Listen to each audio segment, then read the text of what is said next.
I'm Gary Goldstein. I'm at CMO Club, and I have the pleasure of being with Mike Linton, CMO of Farmers Insurance. How are you? I'm good, thank you. Excellent.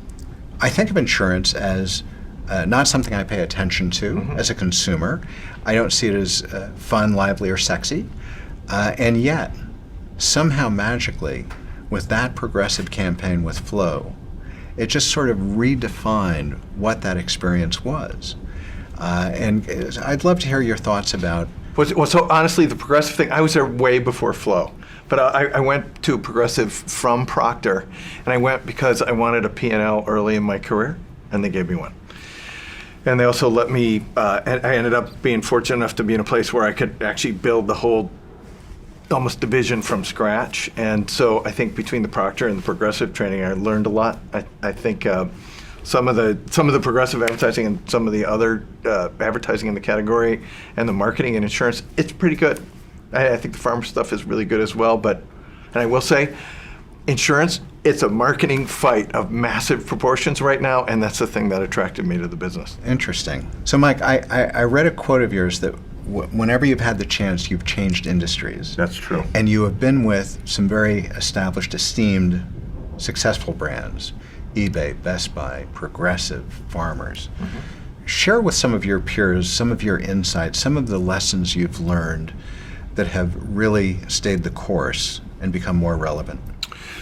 So I have, when in doubt, I change industries because I think it increases your learning a lot, and it also forces you to think about what you're actually bringing to the party. And my belief is the first thing you have to understand is how your company and industry make money. And then if you're in the marketing job, how marketing then fits into that.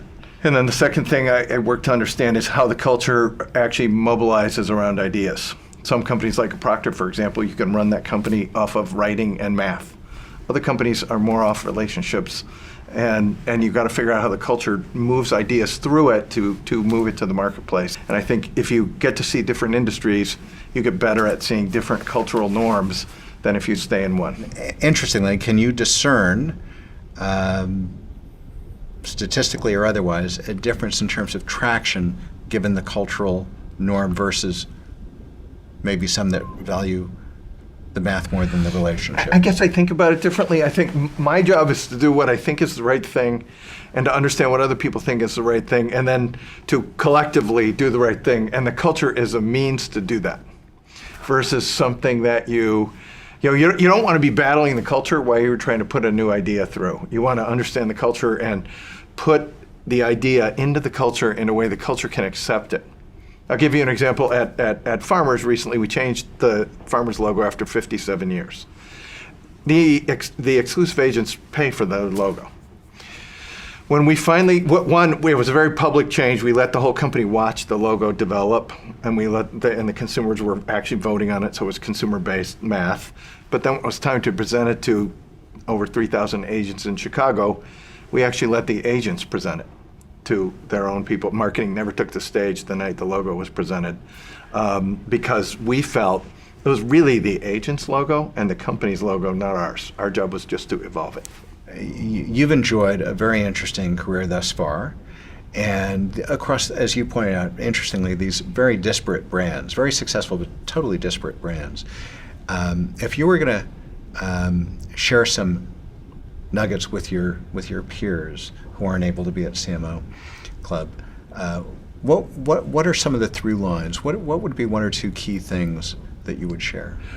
I think the first thing is the situation matters more than the industry. So for me, I think I look at various situations, and the timing and the brand and the company have been a nice setup for me to do interesting things. And every pick I made wasn't exactly right, by the way, but the ones that worked out really well, the situation was more important from a timing and a business and a company perspective than the industry itself. The second thing I would say is the partnership with your peer group really, really matters, but particularly the CFO and the CIO have both been extremely meaningful to me in terms of doing creative and interesting things, including stuff like Best Buy Reward Zone or database, creating a digital strategy or anything like that. That is where the partnership has really mattered. And the third thing is almost everything I did that ended up being meaningful to me, I was scared to do it. I was scared to go to Best Buy because people like me had not succeeded in retail, and a couple other things. My first board opportunity, I was a little nervous about picking that one too. It's hard to do really interesting things if you don't take some risk, and if you take some risk and you're not scared, that's kind of a weird human emotion. So, A great pleasure. Thank you so much. Thank you very much. Absolutely.